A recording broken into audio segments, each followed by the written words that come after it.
सिद्धेभ्यः। ओम नमः सिद्धेभ्यः। ओम नमः सिद्धेभ्यः। नमः श्री वर्धमानाय निर्धूत कलिलात्मने सालोकानां त्रिलोकानां यद विद्यादर्पणायते। अहिंसा परमो धर्म की, महावीर भगवान की। प्रातः स्मरणे परम पूजाचार्य गुरुवर श्री विद्यासागर जमुनी महाराज की जय।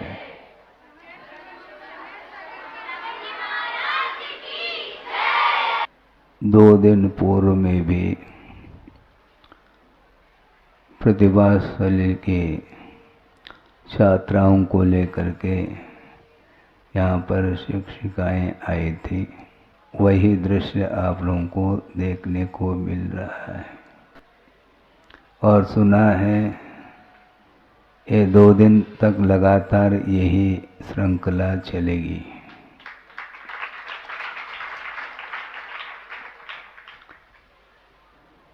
ज्ञान प्रत्येक जीव के पास रहता है, किंतु प्रतिभा प्रत्येक के पास हो अनिवार्य नहीं।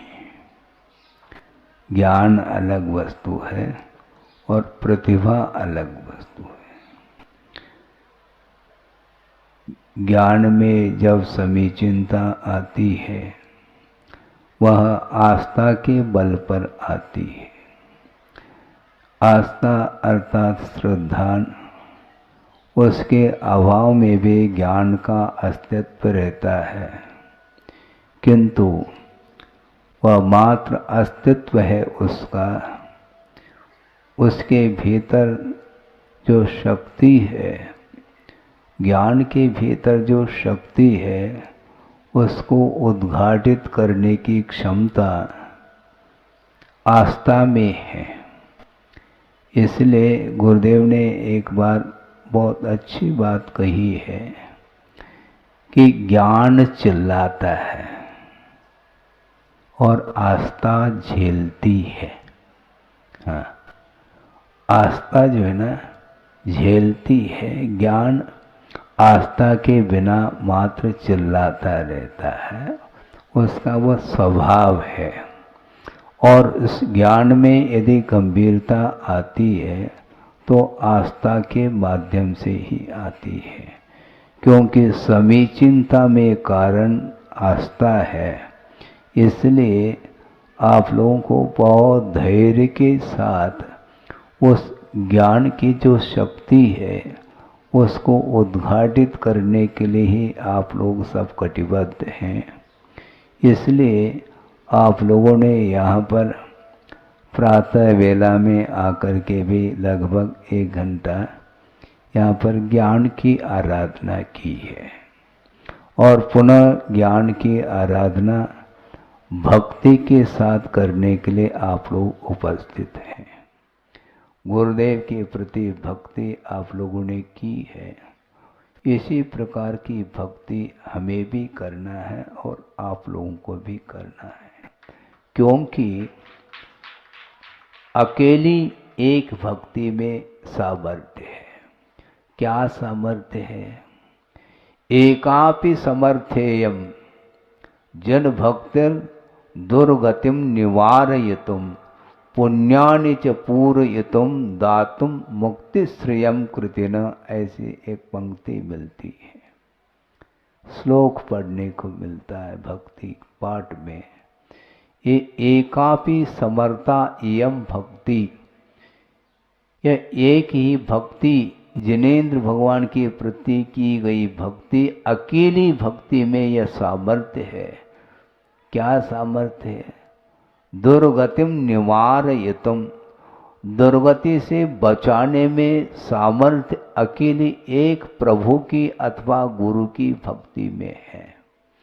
इसलिए निरंतर आपका उपयोग प्रभु भक्ति अथवा गुरु भक्ति में उपयोग आपका लग जाए, फिर वह ज्ञान के भीतर जो प्रतिभा है वह निश्चित रूप से उद्घाटित होगी। ये निश्चित बात है कि वस्तुतः आहार दान तो दिया जाता है, किंतु अभय दान देने की बड़ी आवश्यकता है।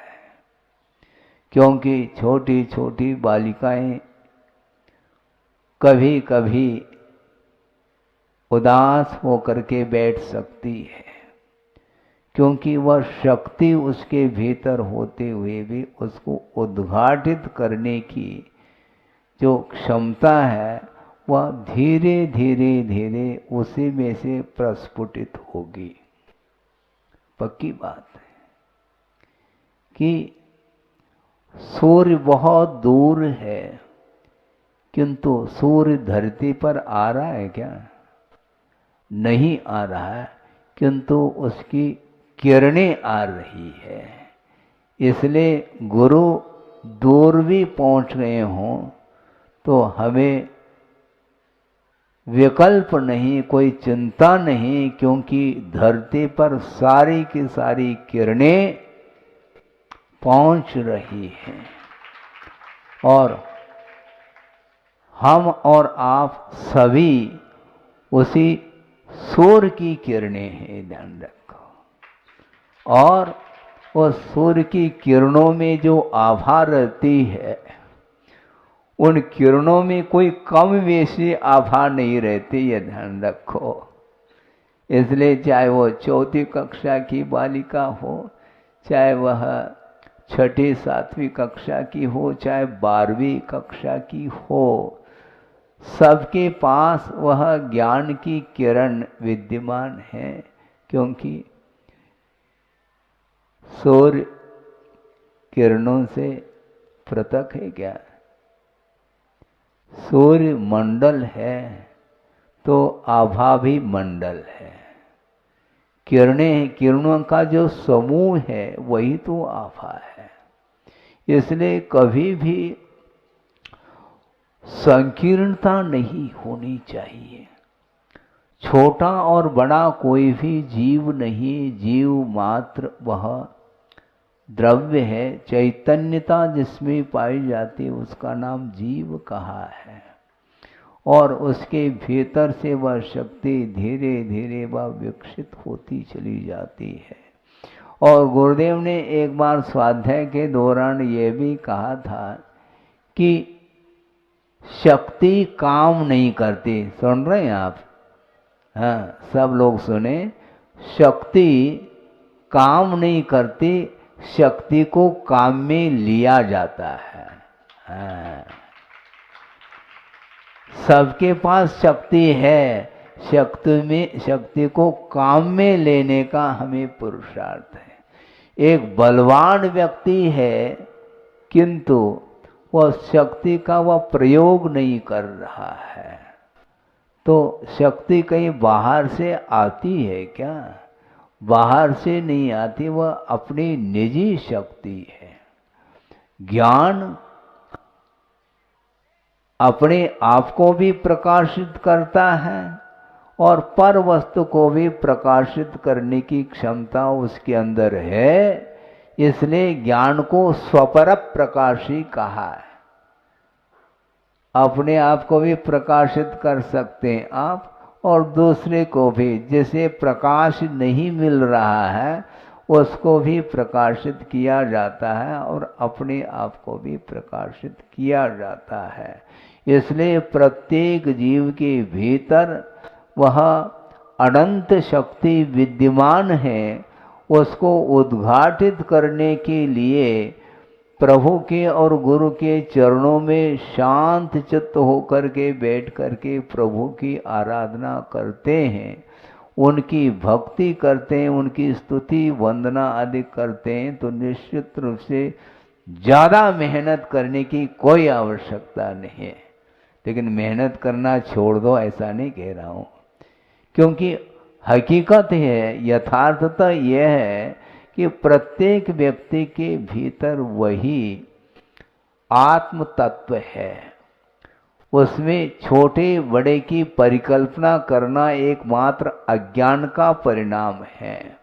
कोई बड़ा नहीं और कोई छोटा नहीं, स्वरूप की दृष्टि से कोई न बड़ा है न छोटा है। ये बहुत अच्छा विषय आपके सामने रख रहा हूं कि आनंद जो आता है वह किसके द्वारा आता है? आनंद ज्ञान के द्वारा नहीं। तो महाराज हम ज्ञानाभ्यास करना छोड़ दे क्या? मैं छोड़ने की बात नहीं कह रहा हूं, किंतु आनंद की बात करना चाहता हूं। और वह आनंद जो है ज्ञान का जो फल है उसका नाम आनंद कहा है आगमकारों ने। प्रीति दर्शनात्, ज्ञान का फल क्या है? प्रीति उत्पन्न करना। यह ज्ञान का फल माना गया, ज्ञान का वह रिजल्ट है। ज्ञान में नहीं आनंद आता, किंतु ज्ञान का फल जब सामने दिखता है उसको लेकर के आनंद की अनुभूति होती है। और विगत की ओर और अनागत की ओर दृष्टि यदि जाती है तो वह ज्ञान की ही दृष्टि जाती है। ज्ञान ही हमेशा अतीत की ओर और अनागत की ओर वह चला जाता है, और वर्तमान में जो आनंद आता है उससे वह वंचित रह जाता है। आनंद अतीत का नहीं, न अनागत का आनंद है, क्योंकि अनागत जो है वह भी वर्तमान में गुजर करके जाने वाला है। भविष्य में हम आनंद लेंगे इन फ्यूचर, और वर्तमान में आनंद आ रहा है। वर्तमान में जो आनंद, जैसे समझने के लिए शाम को आपको भोजन दिया जाएगा, ठीक है, आनंद आ रहा है अभी, भोजन दिया जाएगा, ये ज्ञान का विषय बन रहा है, किंतु आनंद का विषय नहीं बन रहा है वो। और सुबह आप लोगों ने नाश्ता कर ली, उस समय जो आनंद था वह अभी नहीं है। स्मृति उसकी है, उसका ज्ञान है, इसलिए ज्ञान में आनंद नहीं आता। आनंद जो है संवेदन में आता है, अनुभव में आनंद आता है। एक बहुत अच्छी बात हम कहना चाह रहे हैं, वह ये है कि वृषभनाथ भगवान को निर्वाण को प्राप्त करके कितना समय गुजर गया? एक युग गुजर गया, यूं कहना चाहिए। युग के आदि में वो हुए थे। एक कोड़ा कोड़ी सागर प्रमाण काल व्यतीत हो गया है उनको निर्वाण को प्राप्त करके, ठीक है। अब महावीर भगवान को निर्वाण प्राप्त करके कब, कितना समय व्यतीत हुआ? ज्यादा काल नहीं हुआ। तो ऐसा तो नहीं है कि महावीर भगवान को जो आनंद आ रहा है उससे कई गुना आनंद वृषभनाथ को आ रहा होगा, ऐसा नहीं, भूल जाओ। क्योंकि आनंद जो आता है वह वर्तमान में आता है। भोजन किसी ने कर लिया और कोई करने वाला है, दोनों को आनंद नहीं, जो कर रहा है उसको आनंद है। जो भोजन कर रहा है एट प्रेजेंट उसको आनंद आता है। इसका नाम ज्ञान का फल है। ये इसको बोलते हैं फल। अतीत का संवेदन नहीं, न अनागत का संवेदन, और पर का संवेदन नहीं, स्व का संवेदन होता है। कोई भी छात्र हो उसको आनंद जो आएगा वह स्व का आएगा, भले ही वो कम भी नंबर लेकर के आए, इसमें हमें कोई भी विकल्प नहीं, क्योंकि आज नहीं कल उसके अंदर भी वही विराटता है। अनंत शक्ति जो है वह केवल ज्ञान में है। आज वर्तमान में कोई केवल ज्ञान है क्या?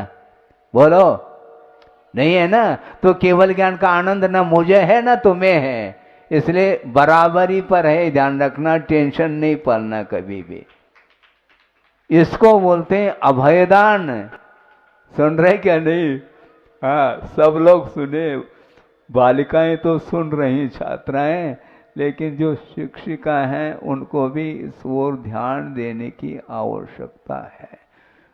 कभी कभी छात्रों के तनाव को लेकर के शिक्षिकाओं को भी तनाव आता होगा, क्योंकि हमने इतने मेहनत की है, पुरुषार्थ किया है, फिर भी वह छात्र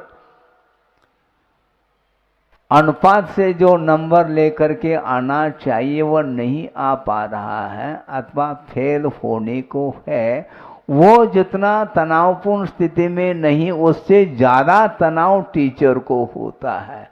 क्यों? क्योंकि महाराज हमारे माथे पर है, हमारे माथे पर है, कथनचित कह सकते हैं किंतु एकांत नहीं है। क्योंकि जिसके अंदर योग्यता जितनी रहेगी उतना ही उसका विकास होता है। इसलिए आप लोगों को पुरुषार्थ तो करना है, किंतु पुरुषार्थ की एक सीमा होती है।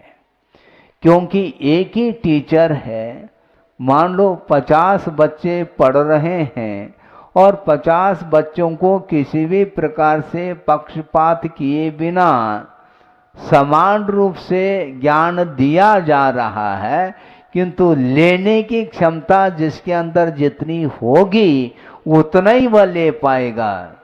पक्की बात है। ज्यादा हो सकता है क्या? मान लो किसी को दूध पिलाना है, एक जग है दूध भरा हुआ, आप पिला सकते हैं? जिसकी क्षमता एक जग दूध पीने की है उसी को आप पिला सकते हैं, ध्यान रखो।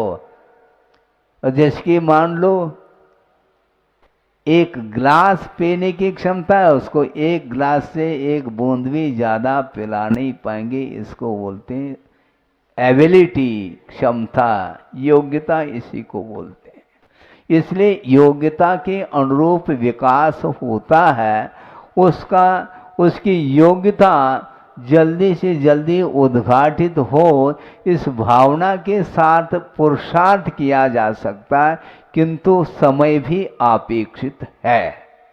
आम पकता है, पकेगा, निश्चित बात है, योग्यता उसके अंदर है, किंतु उस योग्यता का उद्घाटन समय पा करके होगा। वह आम बिल्कुल केरे के बराबर भी नहीं है, चने के बराबर है। उसको पकाने वाला कितना भी वो कुशल माली क्यों न हो, पका नहीं सकता, क्योंकि उसके अंदर योग्यता नहीं। इसलिए योग्यता का मूल्यांकन करने की आवश्यकता है और उसकी योग्यता जल्दी से जल्दी उद्घाटित हो, इस ढंग से पुरुषार्थ किया जा सकता, उसकी एक सीमा है। इसलिए चाहे वह वृषभनाथ भगवान हो, चाहे वीर प्रभु हो, दोनों को जो आनंद आ रहा है वह वर्तमान का आनंद आता, अतीत अनागत का संभव ही नहीं। अतीत और अनागत का ज्ञान तो संभव है, किंतु संवेदन वर्तमान का होता है। यदि अतीत का भी यदि संवेदन हम मान लें तो सबसे ज्यादा दुखी भगवान सिद्ध होंगे।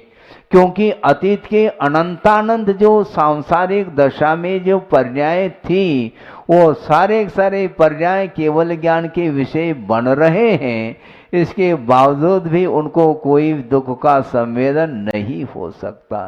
क्योंकि प्रत्येक जीव अतीत में अनंत बार नरक गति को प्राप्त किया, अनंत बार निगोद अवस्था को प्राप्त किया, अनंत बार देव पर्याय को और अनंत बार मनुष्य पर्याय को, विभिन्न प्रकार के उत्पत्ति के स्थान जितने भी हैं उनमें वह उत्पन्न हो करके सुख दुख का अनुभव किया है अतीत में। किंतु मोह कर्म का अभाव होने के उपरांत वो सारे पर्याय ज्ञान के विषय तो बन सकती हैं, किंतु संवेदन का विषय संभव नहीं है। इसलिए आनंद जो आता है वह ज्ञान में नहीं, किंतु संवेदन में आनंद आता है, जिसको ज्ञान का फल कहा है। आपको क्या चाहिए? ज्ञान। क्या ज्ञान का फल? हाँ, इसको बोलते हैं आनंद लियो अपने अपने क्षमता के अनुरूप। कभी भी तनावपूर्ण स्थिति में नहीं आना, किंतु निरंतर पुरुषार्थशील बने रहो। हाँ, एक दूसरे के विकास को लेकर के टेंशन में नहीं आना, हम भी वहाँ तक पहुँचेंगे, ऐसा गुरुदेव ने कहा है। इस प्रकार आपको धारणा बना लेनी चाहिए, क्योंकि हम लोग भी आप ही जैसे थे और यहाँ तक गुरुदेव ले आए हैं। लेने की क्षमता हमारे भीतर जो थी उसको उद्घाटित करने का श्रेय यदि जाता है तो गुरु को श्रेय जाता है। अब थोड़ा सा आनंद पा रहे हैं, लेकिन दशा जो थी प्रत्येक व्यक्ति की वही दशा थी। इसलिए हमेशा परिणाम को शांत बनाने का पुरुषार्थ करो। और जो व्यक्ति प्रभु और गुरु की भक्ति में डूब जाता है उसका ज्ञान बहुत जल्दी उद्घाटित होगा, ये ध्यान रखो, क्योंकि यह आस्था का विषय है, विश्वास का विषय है, श्रद्धा का विषय है। सुबह चर्चा चल रही थी, छोटी छोटी बालिकाएं अपने ढंग से साहित्यिक शैली में अच्छे अच्छे साहित्यिक शब्दों का चयन करके बोल रही थी। हम तुलना कर रहे थे अपने आप को, हम भी बोलते हैं लेकिन साहित्यिक शब्द बहुत कम मात्रा में निकल पाते हैं, किंतु शब्द तो निकलते हैं, किंतु शब्दों का निकलना अलग और साहित्य के माध्यम से दूसरा आनंद का अनुभव लेता है। साहित्य के माध्यम से जो आनंद आता है वह अन्य शब्दों के माध्यम से नहीं आता। किंतु आचार्य कहते हैं जिस ज्ञान के माध्यम से अथवा जिन शब्दों के माध्यम से, जिन वचनों के माध्यम से आत्मा का हित हो सके उसी का नाम साहित्यिक माना जाता है, शब्द। इसलिए हम शुरू से अपने आप में रहे, क्योंकि एजुकेशन तो मेरा उतना नहीं जितना आपका है। 12वीं कक्षा वाले भी छात्राएं बैठी हैं जो कि हम 10th वाले हैं, 10वीं कक्षा पास की है जैसे तैसे, मतलब ज्यादा अंक नहीं। सुनो तो, मैं अपने आप में प्रसन्न हूं, क्योंकि मुझे पूर्णांक मिल जाए काफी है। पूर्णांक 9 का अंक होता है, हमें परीक्षा में 9वीं अंक मिल जाए तो आपसे भी मैं प्रसन्न रह सकता हूं, क्योंकि पूर्णता का वह प्रतीक है। और पूर्ण ज्ञान का अर्थ केवल ज्ञान होता है। इसलिए आप लोगों को भी जल्दी से जल्दी पूर्ण अंक मिल जाए तो केवल ज्ञान का अनुभव कर सको। ये भगवान से और गुरु से मैं प्रार्थना कर रहा हूं कि हमसे भी जल्दी से जल्दी पूर्णांक जो नीचे बैठे हैं उनको मिल जाए, ताकि वह जल्दी से जल्दी वो भी ऊपर उठ जाएं धरती से। धरती से ऊपर उठना खेल नहीं है, क्योंकि धरती का जो आकर्षण है वो बहुत भयानक आकर्षण है। वो मोह रूपी धरती पर चल रहा है संसारी प्राणी, इसलिए वो गुरुत्वाकर्षण उसी को बोलते हैं। नए नए प्रसंग आते हैं आप लोगों के ही पुण्य के उदय से, क्योंकि श्रोता का भी बहुत बड़ा पुण्य होता है, तब जा करके वो भाव आ जाते हैं, नहीं तो बिल्कुल नहीं आ पाते हैं। ये गुरुत्वाकर्षण ये बहुत भयंकर रूप है। पेड़ में फल लगा है, जब तक वह उस डाल से उस फल का संबंध है तब तक वहां पर वह दोलायित है, किंतु जैसे ही उस डाल से उसका संबंध टूट जाता है तो गुरुत्वाकर्षण सीधे धरती पर ही वह गिर जाता है। बिल्कुल इसी को बोलते मोह। मोह के कारण ही संसारी प्राणी अपने आप को उठा नहीं पा रहा है। और अपने आप को उठाने वाला कौन सा तत्व है? मोह नहीं, किंतु मोह के अभाव में जो ज्ञान की परिणति है वही प्रत्येक जीव को ऊपर उठाने में वह सामर्थ्य वह रखता है। ज्ञान के बिना कभी भी उन्नति संभव नहीं है। किंतु कौन सा ज्ञान है? वह वीतराग विज्ञान बोलते हैं। तीन भुवन में सार वीतराग विज्ञानता। समय पर पंक्ति आ जाए तो वह उस पंक्ति का महत्व भी है, अन्यथा ऊपर भी बैठे हुए महाराज होंगे, उनको भी छड़ाला का ज्ञान होगा, किंतु समय पर वह आना चाहिए। तीन भुवन में सार कहा है। तीन भुवन में सार होने के उपरांत भी अभी भी किसी को भोपाल याद आ सकता है, किसी को सतना है, किंतु तीन भुवन कह रहे हैं। तीन लोक में यदि कोई सारभूत वस्तु है तो वह ज्ञान हो करके वह वीतराग विज्ञानता कहा। जब तक ज्ञान में वीतरागता नहीं आएगी, जब तक वह ज्ञान रागान्वित रहेगा, तब तक वह मोह से प्रभावित होता है। इसलिए वह धरती को छोड़ नहीं पाता और धरती से 4 अंगुल ऊपर उठे हुए रहते हैं। कौन? प्रभु। हाँ, आप स्वर्ण का सिंहासन रखो अथवा रतन का रखो, किंतु उसके ऊपर भी वह 4 अंगुल ऊपर उठे हुए पाए जाते हैं। ऐसा क्यों? क्योंकि मोह रूपी धरती से वो ऊपर उठ चुके हैं। हाँ, मोह का अभाव हुए बिना ज्ञान प्रकट नहीं हो सकता। इसलिए ज्यादा ज्ञान ज्ञान ज्ञान ज्ञान मत कहो, क्योंकि ज्ञान चिल्लाता है आपत्ति आने पर। ऐसा ही कुछ है ना। हाँ, ज्ञान चिल्लाता है। जब विपत्ति आपत्ति आती है तो ज्ञान चिल्लाता है। उस समय धैर्य दिलाने वाली आस्था होती है, वही झेलती है उसको, आत्मा को झेलती है, हैं? आत्मा झूलता है अपने मोह के कारण, किंतु उसको झेलती रहती है वह आस्था।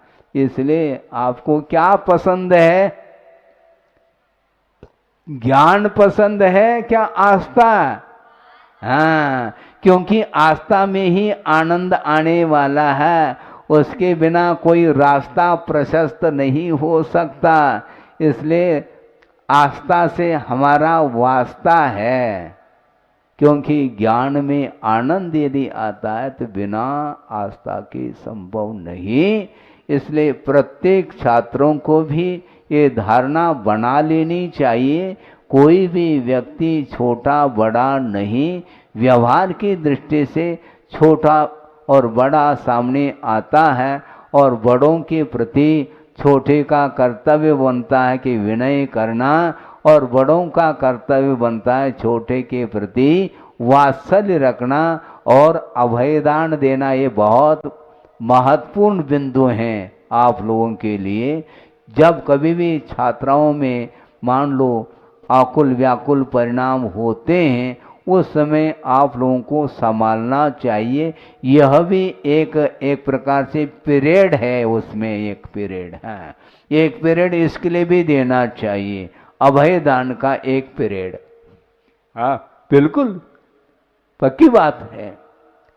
आहार को तो परोसना है, भोजन परोसना है, उससे भी महत्वपूर्ण, आहार दान से भी महत्वपूर्ण अभय दान को परोसा जाता है। अभय के बिना जीवन ऐसा लगता है कि वह प्राण पखेरु उड़ रहे हैं, ऐसा लगता है। इतना वह दीनहीन का अनुभव कर सकता है।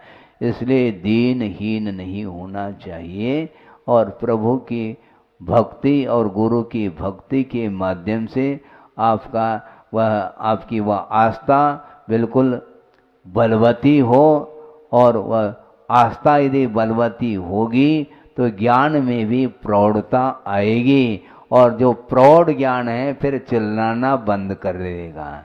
उसमें प्रौढ़ता जो आती है वह सम्यक दर्शन के माध्यम से आती है, क्योंकि वीतराग विज्ञानता कहा तीन भुवन में सार।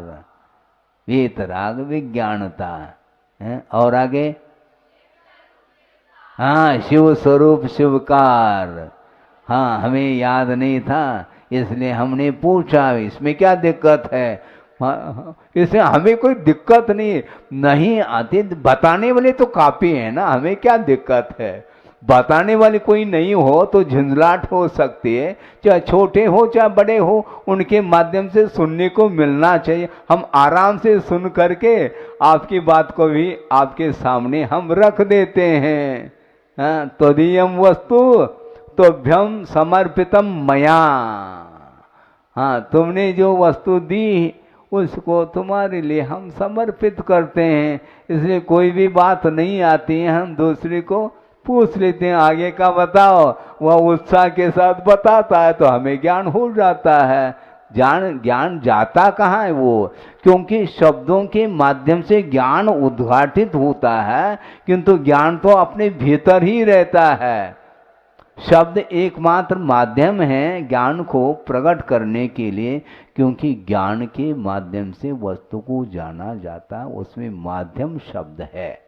हाँ, चाहे वह साहित्यिक शब्द हो चाहे वह सामान्य शब्द हो। लड्डू परोसो ऐसा कह दिया तो लड्डू अच्छा नहीं लगता। मोदक कहो, बात तो ये कही है। मोदक कहने से उसमें कोई ज्यादा मिठास आ रहा हो ऐसा थोड़ी।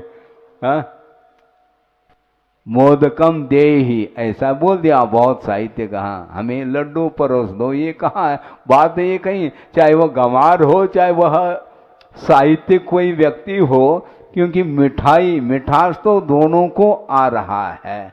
इसलिए शब्दों में मिठास नहीं है, वस्तु में मिठास है, ज्ञान में मिठास है। इसलिए ज्ञान को प्रकट करने के लिए ये बहुत अच्छा आप लोगों का उत्साह, हमें उस उत्साह को दे करके प्रसन्नता है। और भविष्य में गुरुदेव ने जो परोसा है, मैं परोस नहीं रहा हूँ, ये ध्यान रखो, मैं किसी को परोस नहीं रहा हूँ, केवल जिन्होंने परोसा है उसको याद दिला रहा हूँ मैं। उन्होंने क्या परोसा है उसको ध्यान दिला रहा हूँ, केवल मैं रिपीट कर रहा हूँ, दोहरा रहा हूँ जो बता चुके हैं। क्योंकि उन्होंने कहा है ना, क्या कहा,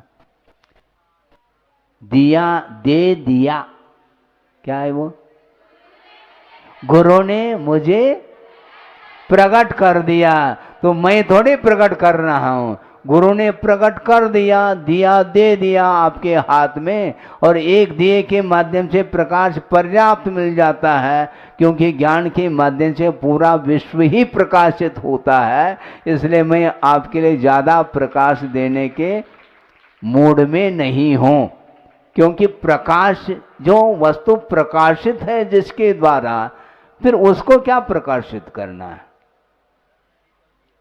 है ना। बिल्कुल बिल्कुल रत्न दीपक है, क्योंकि उसके दिया तले अंधेरा जो है ना, वह रत्न दीपक के साथ घटित नहीं होता। रत्न का जो दीपक है उसका तल भी प्रकाशित है, और आमूल चूल सब इर्द गिर्द सब परिसर प्रकाशित हो जाता है, बल्कि वह पूरा पूरा तीन लोक ही उससे प्रकाशित होता है। इसलिए गुरुदेव ने जो प्रकाश दिया है, उस प्रकाश में हम भी अपने आत्म तत्व को देख रहे हैं, और आप लोगों को भी अपने आत्म तत्व को देखने का पुरुषार्थ करना है। आप भी पुरुषार्थशील बने रहें और मैं भी पुरुषार्थशील बना रहूं, इस प्रकार मैं गुरुदेव से प्रार्थना करता हूं। अहिंसा परमो धर्म की जय। आनंद जो आता है वह शब्दातीत होता है,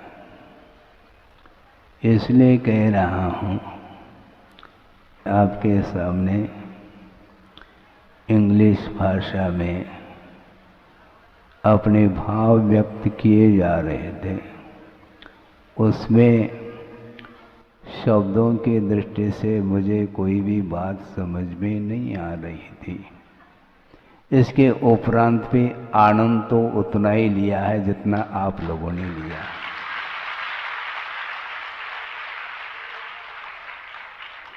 क्योंकि आनंद जो आता है वह शब्दों के माध्यम से आ सकता है, किंतु माध्यम में आनंद नहीं, ये ध्यान में रहे।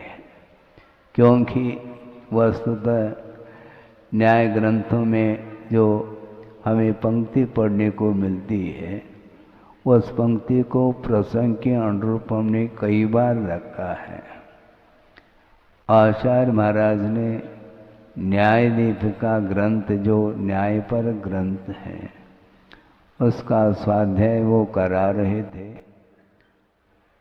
जहाँ तक मुझे स्मृति है, सन 81 में जबलपुर के पास पाटन है और पाटन के पास एक क्षेत्र है, कोनिजी क्षेत्र। हाँ बिल्कुल, वहाँ पर गुरुदेव अध्ययन करा रहे थे। उसमें एक पंक्ति बहुत प्रासंगिक है, यो यत्र अनभिज्ञः स तत्र बाल, ऐसा कहा।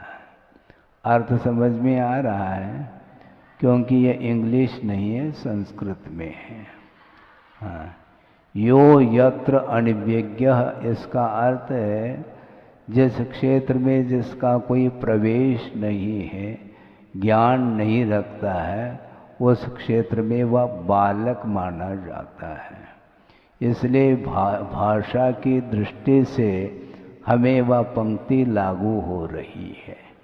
क्योंकि इंग्लिश भाषा मुझे आती नहीं, किंतु आनंद जो आप ले रहे थे वह आनंद मुझे भी इसलिए आया है क्योंकि निश्चित रूप से शब्दों में कोई न कोई तथ्य होगा। क्योंकि शब्दों के माध्यम से हम भावार्थ तक पहुंच जाते हैं, तब वह भाव भाषण होता है। एक शब्द प्रत्यय होता है, एक अर्थ प्रत्यय होता है, फिर बाद में भाव प्रत्यय अथवा ज्ञान प्रत्यय माना जाता है। प्रत्यय का अर्थ कारण होता है, माध्यम होता है, तो भाव तक पहुंचने के लिए शब्द भी आवश्यक है। और शब्दों के माध्यम से जब अर्थ का परिज्ञान होता है, उसके बाद यदि उस व्यक्ति की दृष्टि स्वरूप की ओर जाती है, पदार्थ का क्या स्वरूप है, उस ओर जब ध्यान जाता है, उस समय सारे सारे शब्द विश्राम उनका, उस समय जिस समय आनंद होता है, आनंद का अनुभव होता है, उस समय शब्दों की आवश्यकता नहीं पड़ती है। क्योंकि बिना शब्दों का उच्चारण किए शब्दानुच्चारणे पे स्वस्य अनुभवनम अर्थवत, ऐसा कहा। किसी पदार्थ को आप जान रहे हैं, उस जानते समय शब्द का आलम्बन लेना अनिवार्य नहीं होता है। दीप सामने हैं, रखे हैं, वो दीप जल रहे हैं क्या, नहीं, उसको जानते समय दीप ऐसा आलम्बन शब्द का आपने लिया है क्या, नहीं लिया है। बिना शब्द का आलम्बन लिए भी पदार्थ का यथावत ज्ञान हो रहा है और उस ज्ञान के माध्यम से आनंद का अनुभव होता है। इसी को बोलते हैं संवेदन। इसलिए मनोरंजन ही सही। एक हमें प्रसंग याद आ गया, किसी ने किसी व्यक्ति से पूछा, तुम्हें इंग्लिश भाषा आती है क्या? तो उसने कहा, मुझे तो भाषा तो नहीं आती, बहुत प्रयत्न किया है, लेकिन दिमाग जरूर हमने लगाया है। तो क्या हमें तो एक ही वाक्य आता है, दूसरा तो आप जानो। फिर कैसा आपने काम चलाया, हम बताना चाहते हैं। उस व्यक्ति ने कहा कि जिसको इंग्लिश नहीं आ रही है वह इंग्लिश में एक शब्द का प्रयोग करके, छोटा सा सेंटेंस जिसको बोलते हैं, उसका प्रयोग करके उसने आपको मनोरंजन आपके साथ किया है। क्या किया है महाराज?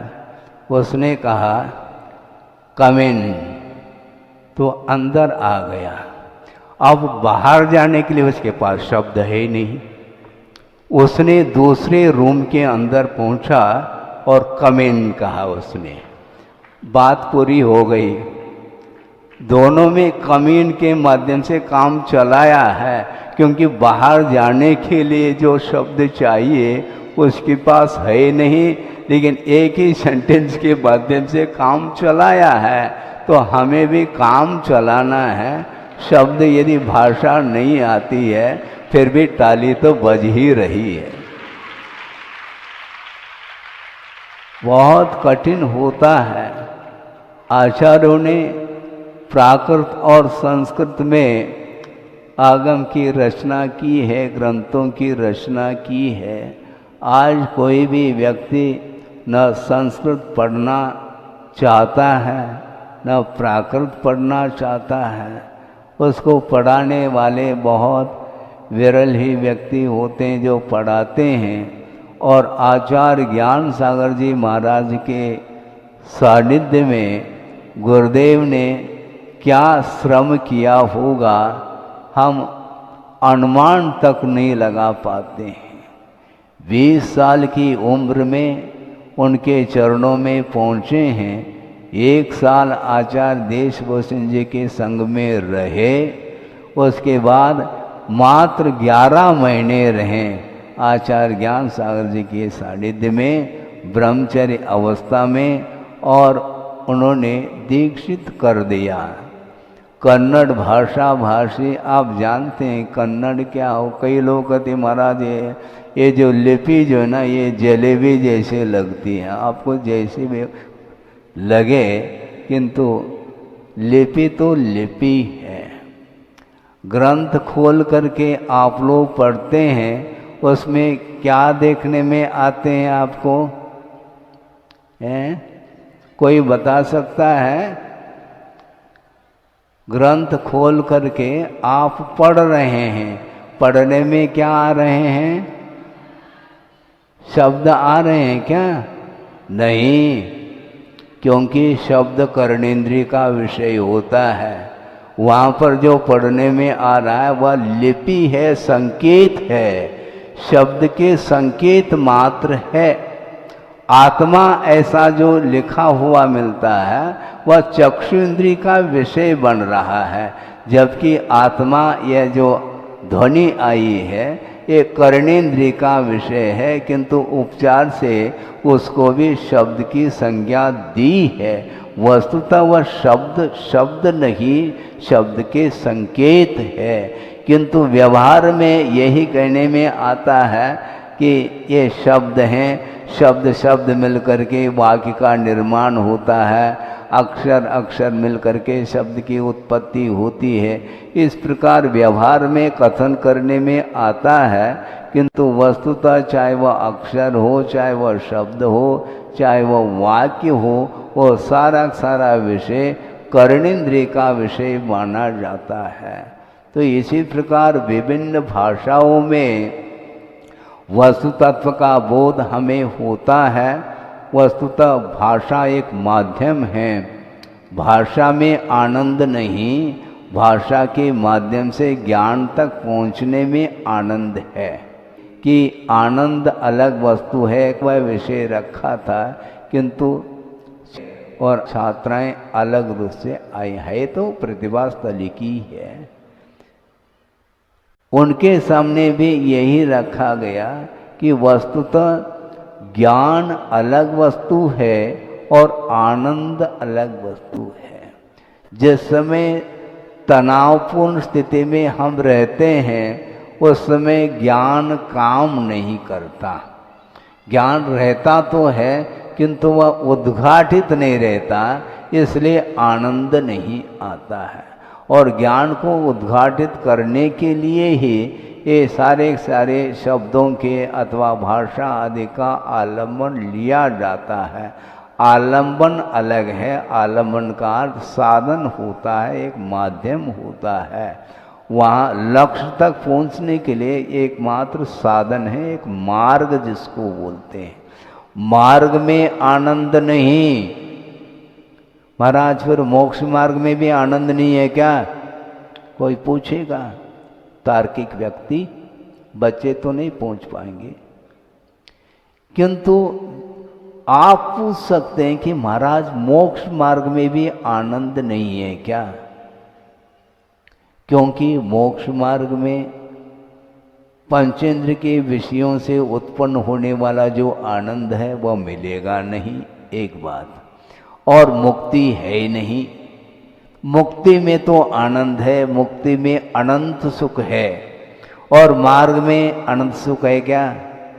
नहीं है। तो इंद्रिय सुख मिल रहा है क्या? वह भी नहीं। तो कौन सा किस बात को लेकर के सुख का अनुभव करेगा वह मोक्ष मार्गी? बहुत बड़ा प्रश्न है। किंतु वस्तुतः मोक्ष मार्ग में सुख नहीं है, क्योंकि इंद्रियाश्रित जो सुख है वह हमारे लिए, संसार के लिए कारण है, वह छोड़ने योग्य है। इस प्रकार श्रद्धान करके मोक्ष मार्ग पर वह आरूढ़ हुआ है, तो मोक्ष मार्ग में सुख मिलेगा क्या? नहीं। वस्तुतः मोक्ष मार्ग में सुख है क्या? नहीं है। किस बात को लेकर के सुख है महाराज? आस्थागत सुख है।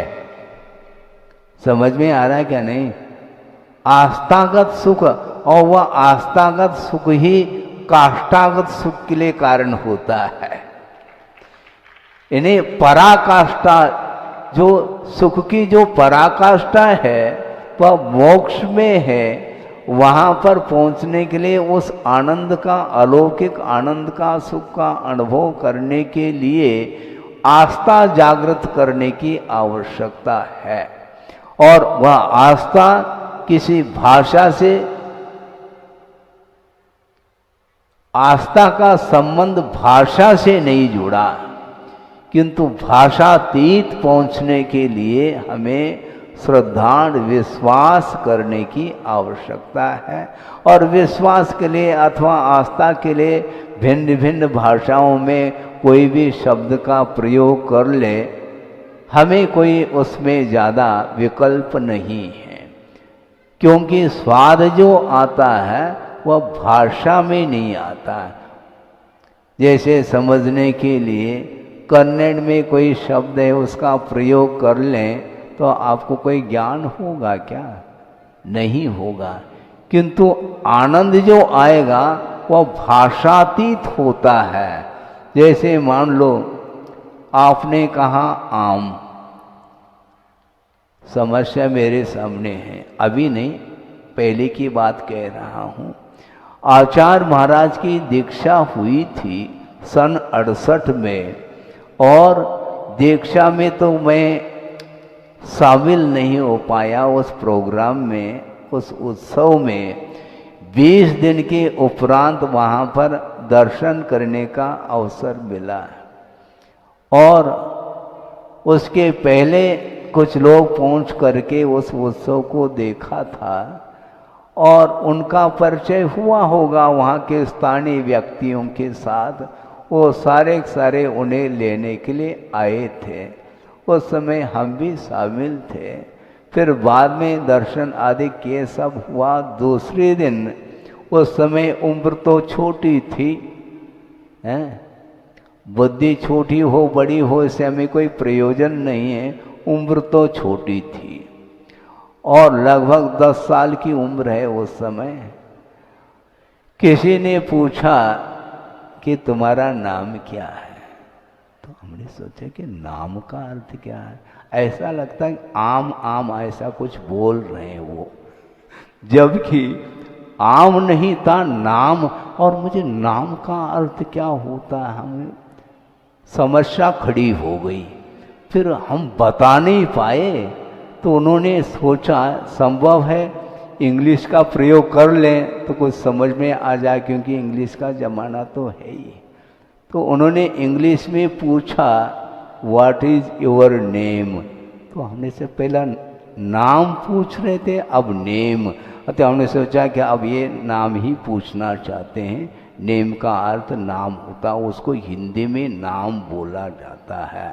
अब उसको लेकर के हमें बात समझ में आ गई। अर्थ ये है कि भाषा का जब तक ज्ञान नहीं होता है तो उस समय ऐसा ही होता है, नाम को भी आम समझने। ऐसा लग रहा था कि आम चाहिए क्या, ऐसा पूछ रहे होंगे वो, लेकिन उनका जो भाव था वह अलग था। इसको बोलते हैं भाषा का जब तक ज्ञान नहीं होता तब तक वह आनंद का अनुभव नहीं कर सकता। किंतु मोक्ष सुख का हमें लाभ लेना है, उसको प्राप्त करने के लिए शब्दातीत अवस्था में ही वह सुख और शांति मिल सकती है। छोटी छोटी बालिकाओं को लेकर के उनको किसी भी प्रकार से कोई विकल्प नहीं है। हम पूछना चाहेंगे उनके लिए कोई विकल्प है क्या? हाँ, देखो इसको बोलते हैं अग्रिम पंक्ति में जो बैठी हुई बालिका हैं उनमें और अंतिम जो पंक्ति है वहाँ पर बैठी हुई बालिका में किसी भी बालिकाओं में कोई विकल्प नहीं, कोई तनाव नहीं है कि हमें लास्ट में बैठने को मिला है, इनको पहले पंक्ति में बैठने को मिला। इस बात को लेकर के कोई विकल्प है ही नहीं। इसी को बोलते हैं सहज अवस्था। और कोई दूसरा हो तो देख लो हमें सामने बुलाया नहीं जा रहा है, ऐसे भी बात आ सकती है। ये छोटे अवस्था में नहीं, ये बड़े होने के उपरांत ज्ञान का जैसा जैसा विकास होता है वैसे वैसे और प्रतिष्ठा का भी ख्याल आ जाता है उसके अंदर, जबकि मोक्ष मार्ग में प्रतिष्ठा की बात नहीं है।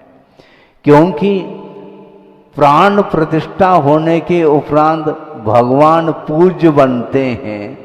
भगवान की प्रतिमा लाई गई मान लो, और उसको जब तक हम प्रतिष्ठित नहीं करते हैं तो उसमें पूजता नहीं है, इसलिए आप लोग भी पूजन आदि नहीं करते हैं। जब प्रतिष्ठा विधि के अनुरूप जब उसमें भगवान के गुणों का आरोपण किया जाता है फिर बाद में वह पूज्य बन जाता है। तो इसलिए हमें पूज्यता की ओर दृष्टि रखनी चाहिए, स्वयं की प्रतिष्ठा नहीं। भगवान प्रतिष्ठित है, हमारा स्वर्णिम अवसर है। इस पंचम काल में साक्षात प्रभु का दर्शन हम नहीं कर सकते, किंतु प्रभु का क्या स्वरूप है उस स्वरूप को गुरुदेव ने बताया है। शुरुआत में जब मैं आया था उस समय भारी हमारी क्या हालत थी हम ही जानते, दूसरा नहीं समझ पाएगा। दूसरा क्या समझेगा वो, हम ही जानते हैं। छोटी सी पतली सी किताब हमारे हाथ में दी थी। जिस दिन सन 75 में महावीर जयंती का वह अवसर था, समय था, उस समय गुरुदेव ने ड्रेस चेंज करने की आज्ञा दी थी। और ड्रेस चेंज करने के उपरांत एक छोटी सी किताब हमारे सामने आ गई। अब उसको देख करके लगता है अब बीज क्या वस्तु है और वह आगे का विकास किस ढंग से होता है। वह किताब थी जिसके अंदर केवल विनती थी। विनती समझते हैं, विनती का अर्थ निवेदन भी होता है, वो नहीं, किंतु स्तुति। प्रभु पतित पावन मैं अपावन, वो मैं पढ़ता था। हाँ, उसमें 12 भावना भी लिखी हुई थी। हाँ, क्या राजा राणा छत्रपति, हाँ, हाथिन के असवार, तो हम सोचते थे कि हाथी के ऐसा क्यों बोलते हैं, हाथी बोलना चाहिए, उसमें हाथी के अस्वार, हमें समझ में नहीं आती थी वह पंक्ति। अब समझ में धीरे धीरे आने लगा। इसको बोलते हैं विकास किस ढंग से होता है। वो प्रभु पतित पावन पढ़ते पढ़ते पढ़ते इतना प्रभु बनने के लिए जो ज्ञान मिला है वह कहाँ से मिला है। बिना गुरु के प्रभु का ज्ञान भी संभव नहीं है। प्रभु का क्या स्वरूप है, उस स्वरूप से जो अनभिज्ञ होता है उसके लिए गुरु का आलम्बन लेना होता है। और गुरु का आलम्बन कब तक लिया जाता है, जब तक मोक्ष प्राप्त न हो तब तक गुरु का आलम्बन लिया जाता है। उसके उपरांत आलम्बन क्या, वो प्रभु के चरणों में बैठ जाता है। अनंत शुद्ध परमिष्टि जहाँ पर है वहाँ पर आपको बैठने के लिए जगह मिलेगी। पंडाल कितना बड़ा है वो 2.5 भी प्रमाण है। वह पंडाल वो सिद्ध शिला, वहाँ पर जो एरिया है, क्षेत्रफल है, वह 2.5 द्वीप 45 लाख योजन प्रमाण जो 2.5 द्वीप है, उतना ही जो है वह सिद्ध, जहाँ पर सिद्ध परमिष्टि विराजमान होते वो क्षेत्र का इतना प्रमाण है। और उसी क्षेत्र में अनंत शुद्ध परमिष्टि समाहित हैं, फिर भी जगह आपके लिए मिलेगी। उसी उन्हीं की गोद में बैठेंगे, ये ध्यान रखो। हाँ, सब लोग वहीं पर मिलेंगे।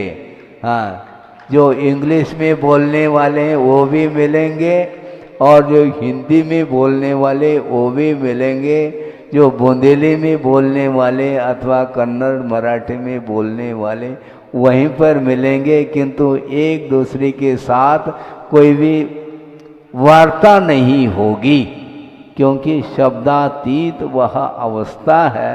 वहाँ पर शब्द काम नहीं करते, मात्र ज्ञान ही काम करता है, और ज्ञान के माध्यम से आनंद लिया जाता है। इसलिए मध्याह्न में और विशेष रूप से आपके सामने बालिकाओं के माध्यम से और बहनों के माध्यम से वक्तव्य आदि सुनने को मिलेंगे, और जो भी प्रस्तुति आदि होगी उसको भी हम देखेंगे। क्योंकि हम प्रस्तुति कर सकें या न कर सकें इसका हमें कोई विकल्प नहीं है, हमें स्तुति करना है। कल भी हमने यही बात करी थी और आज भी यही बात हम रिपीट कर रहे हैं। हमें स्तुति करने में उतना ही आनंद है आपकी प्रस्तुति को देख करके, क्योंकि इतनी छोटी छोटी बालिकाओं को लेकर के मन बड़ा प्रसन्न होता है। क्यों? क्योंकि गुरुदेव ने दिया है, क्योंकि प्रकट कर दिया, दिया दे दिया, इस प्रकार आप लोग बोलते हैं। बहुत ये आप लोगों के माध्यम से ये सारे सारे हाइकू हमें सुनने को मिल रही हैं। हाँ, हम बहुत ज़्यादा हाइकू तो हम नहीं जानते हैं, एक आध हाइकू भी हम पढ़ लें और उसका मर्म समझ में आ जाएगा तो पूरा का पूरा आनंद जो आप लोगों को आ रहा है वह मुझे भी आएगा।